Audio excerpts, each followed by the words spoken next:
नमस्कार, राज की बात में आपका स्वागत है।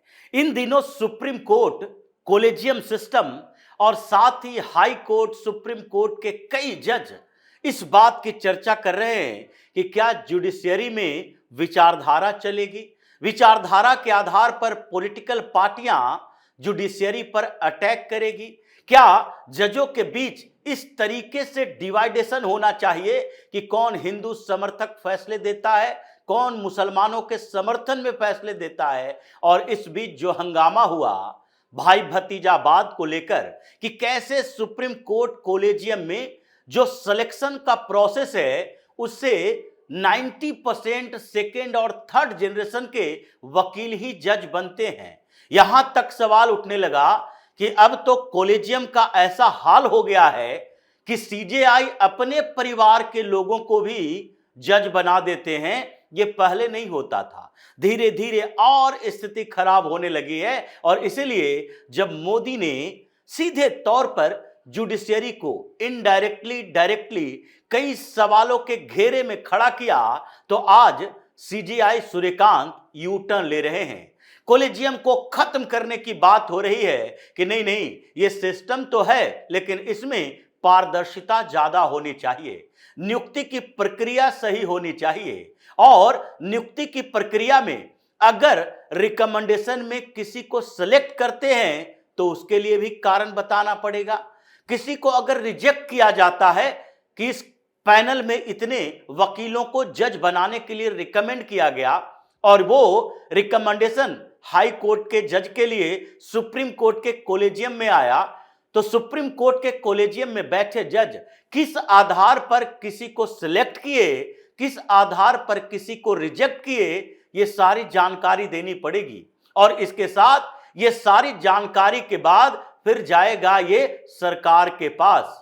वहां से राष्ट्रपति से का जो नियुक्ति का अधिकार है उसके लिए सरकार के पास जब जाएगा, कानून मंत्री देखेंगे तो ये भी तय करेंगे कि इन वकीलों का बैकग्राउंड क्या रहा है, इनके ऊपर कौन कौन से चार्जेस लगे हैं, किन लोगों के मुकदमे की पैरवी की थी, कैसे पैरवी की है और सरकार के बारे में इनकी क्या राय है। सरकार मतलब भारतीय जनता पार्टी नहीं होती है। गवर्नमेंट के ये कानूनी तरीकों में इनका सरकार के प्रति रवैया क्या रहा है। जैसे कि पहले ही मद्रास हाई कोर्ट में नियुक्ति के समय एक वकील को जज बनने से रोका गया था क्योंकि उनके ऊपर कुछ ऐसे गंभीर आरोप लगे हुए थे और सुप्रीम कोर्ट में कोलेजियम में बैठे हुए जजों ने इसे देखा नहीं। एडवोकेट सुंदरम की बात है, जब उनका रिकमेंडेशन किया गया था तो सरकार की तरफ से आया कि ये तो वो व्यक्ति हैं जो मीडिया में आर्टिकल लिखकर सरकार के विरोध में बात करते हैं। ये वो व्यक्ति हैं जो शेम ऑन इंडिया ऐसे आर्टिकल लिखते हैं कि भारत के ऊपर शर्म आती है क्योंकि यहां कुछ करप्शन और साथ ही कुछ ऐसे मामले हैं जिसमें महिलाओं को प्रताड़ित किया जाता है। ये प्रशासन के ऊपर नहीं, भारत के ऊपर देश से शर्म आती थी इन्हें और उन्हें जज बनाया जा रहा था। सरकार ने रोक लगा दी। एक ऐसे ही वकील को दिल्ली हाई कोर्ट में भी रिकमेंड किया गया था जिनके पिता भी सुप्रीम कोर्ट के जज रहे थे और उनका पार्टनर यानी गे पार्टनर जो था वो स्वीडिश नागरिक था और इसके लिए सरकार ने कहा आईबी की रिपोर्ट सही नहीं है। ये माना जाता है कि जज की कुर्सी पर बैठे हुए व्यक्ति के पास कभी कभी बंद लिफाफे में कुछ सबूत दिए जाते हैं। जैसे राफेल डील पर जब सुप्रीम कोर्ट में सुनवाई हो रही थी तो उस समय भी सरकार ने कहा था कि टेंडर की जो प्रक्रिया है उसे हम जजों के पास ये बंद लिफाफे में देंगे, ये सार्वजनिक नहीं किया जा सकता है क्योंकि ये देश की सुरक्षा का मामला है।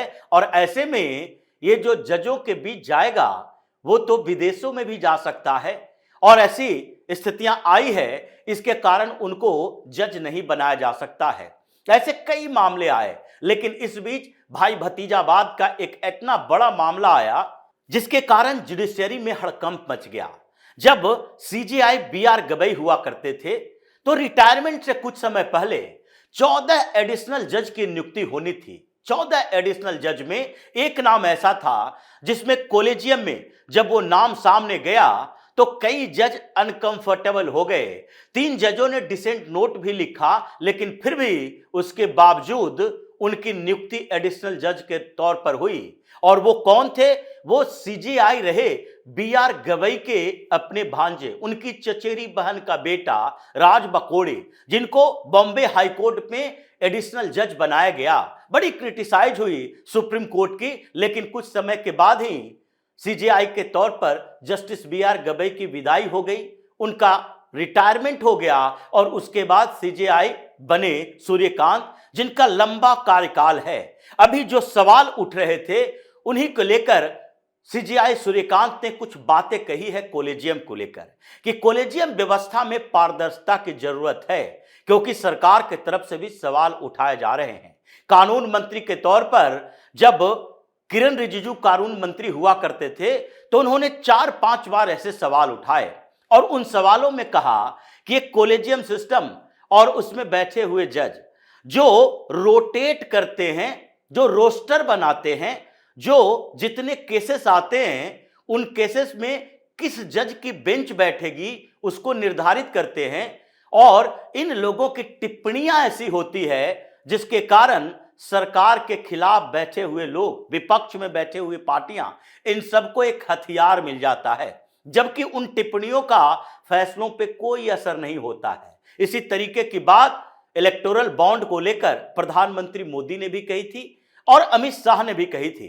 प्रधानमंत्री मोदी ने जुडिशरी को कहा था कि इनको यह देखना चाहिए कि इंटेंशन क्या रहा, एक कानून के बदले दूसरे कानून को रिजेक्ट करना सही नहीं है। अमित शाह ने भी यही कहा था कि अगर इलेक्टोरल बॉन्ड पर फैसला देना था और यह लग रहा था कि इस फैसले से आरटीआई कानून का विरोध हो रहा है, दोनों में विरोधाभास है, तो ऐसे स्थिति में कुछ परिवर्तन किया जा सकता था।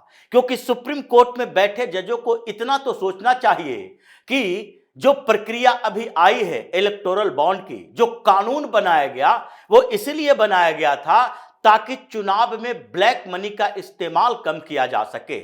इसमें एसबीआई के माध्यम से फंड में ट्रांसफर होता है, डायरेक्ट ट्रांसफर किसी के अकाउंट में होता है। हालांकि जानकारी नहीं बताई जाती है कि किस व्यक्ति ने पैसे दिए, लेकिन कोई व्यक्ति पैसा ऐसे ही नहीं दे सकता, बल्कि अकाउंट टू अकाउंट ट्रांसफर होगा। यानी कि अगर आपको किसी राजनीतिक पार्टी को चंदा देना है तो पहले या तो कंपनी के अकाउंट या तो अपने अकाउंट में पैसा जमा करना होगा, और उस पैसे से फिर आप चंदा के लिए बॉन्ड खरीदेंगे, जो कि 15 दिन के अंदर फिर वो पार्टी के अकाउंट में जाएगा जब एक्सेप्टेंस हो जाएगा। तो इसका मतलब है कि ब्लैक मनी पर, चुनाव में जो ब्लैक मनी का इस्तेमाल होता है उस पर कंट्रोल करने के लिए बनाया गया। और उसके बाद विपक्ष में बैठी कई पार्टियां हंगामा करने लगी। ये कांग्रेस वाले तो अभी तक कह रहे हैं कि हमारे पास अब फंड में पैसे नहीं। कांग्रेस के फंड में 300 करोड़,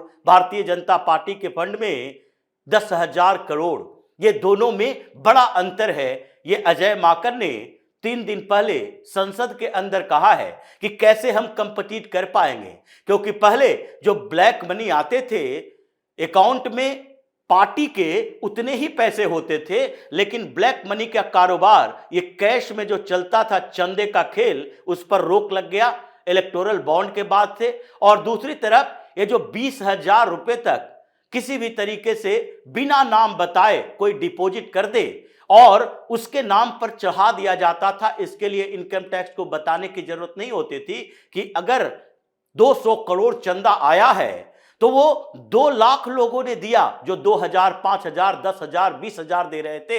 लेकिन मोदी ने क्या किया, वो 20,000 को घटाकर 2,000 कर दिया कि अगर पार्टी में कोई 1,000, 2,000 चंदा देता है तो उसका नाम लेने की जरूरत नहीं है, उसका डिटेल रखना जरूरी नहीं है। लेकिन 20,000 तो बड़ी रकम होती है, इससे तो करोड़ों करोड़ रुपया ये जाता है ब्लैक मनी का, जो पॉलिटिकल पार्टियां इसका इस्तेमाल करती है, दुरुपयोग भी करती है। चुनाव आयोग ने भी कई बार कहा कि चुनाव आयोग कई पार्टियों का लाइसेंस इसलिए रद्द कर रही है क्योंकि वो पार्टियां चुनाव नहीं लड़ती है, लेकिन उसके अकाउंट में पैसे का हेर फेर होता है, करोड़ों आते हैं और इनकम टैक्स में छूट के बाद वो पैसे व्हाइट मनी में वापस कर दिए जाते हैं। ये स्थितियां रही थी और सुप्रीम कोर्ट में जो रोस्टर का खेल चल रहा था, जो सुप्रीम कोर्ट कोलेजियम और सीजेआई केंद्रित हो गया था, उसके ऊपर तो सवाल सीजेआई के बाद रिटायर हुए कई जजों ने भी लगाए।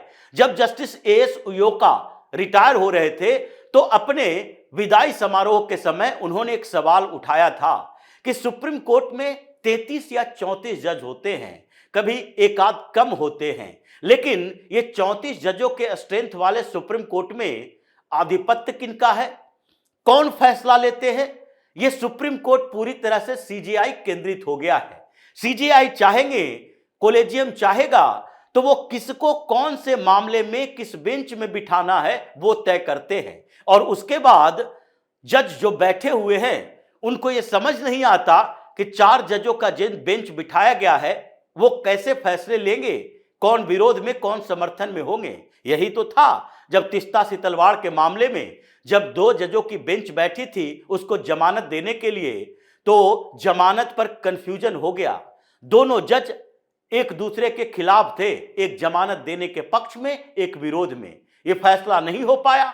9 बजे रात को, उस समय सीजेआई चंद्रचूड़ हुआ करते थे, उन्होंने एक और बेंच बना दिया जमानत के लिए, 3 जजों की बेंच, और 3 जजों की बेंच में 2 जज ऐसे थे, उन्होंने जमानत पर फैसला दिया और वही फैसला आगे चल के जमानत के लिए मंजूर हुआ, क्योंकि एक जज तो विरोध में ही थे, उसमें ये सीजेआई सूर्यकांत भी थे।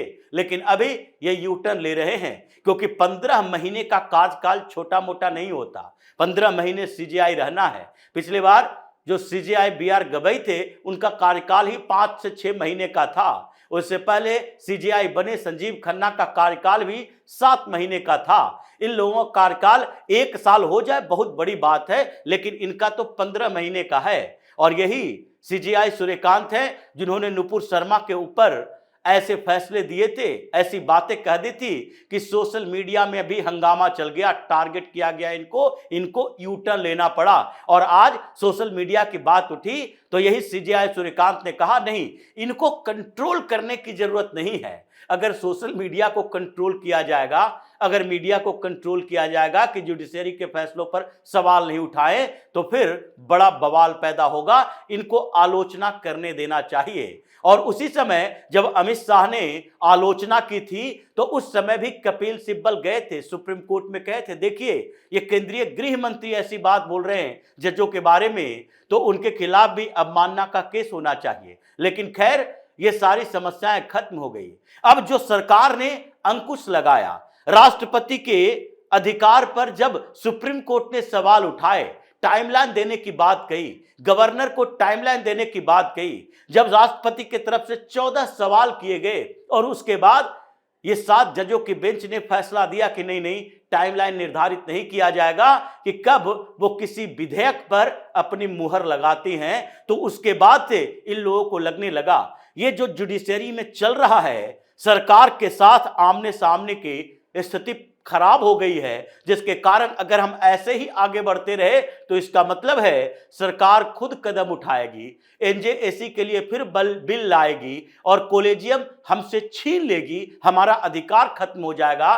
तो जब मोदी ने डंडा चलाया तो इनको खुद से ही कोलेजियम को खत्म करने की बात करनी पड़ी। और सीजेआई सूर्यकांत आजकल यही कर रहे हैं, क्योंकि इनको लगता है कि एक भी फैसला अगर मेरा इनके तरफ हुआ तो उसके बाद हंगामा तो होगा ही। जैसे पिछले दिनों घुसपैठियों पर इन्होंने कह दिया था इनका रेड कारपेट से स्वागत नहीं करना चाहिए, तो फिर 50 जजों ने इनके खिलाफ चिट्ठी लिख दी कि नहीं ये संविधान के खिलाफ है। लेकिन खैर अभी जो स्थिति है उसमें सीजेआई सूर्यकांत पलट गए हैं और ये जो सेटिंग लॉबिंग में लगे हुए कपिल सिब्बल और अभिषेक मनु सिंघवी जैसे वकील हैं, इन लोगों को भी झटका लगा है कि अचानक से क्या हो गया, जुडिशरी का मिजाज कैसे बदलने लगा। एक हिंदू समर्थन में जब जीआर स्वामीनाथन फैसला देते हैं उसके बाद हंगामा होता है और ये इंपीचमेंट मोशन लेकर जाते हैं संसद के अंदर, विपक्ष के 107 सांसद, तो उस समय भी हाई कोर्ट के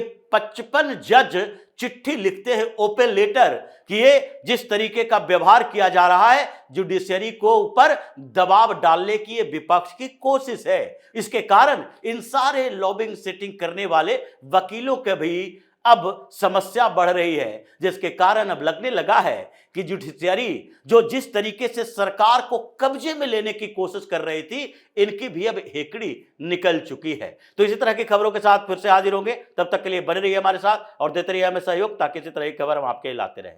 धन्यवाद।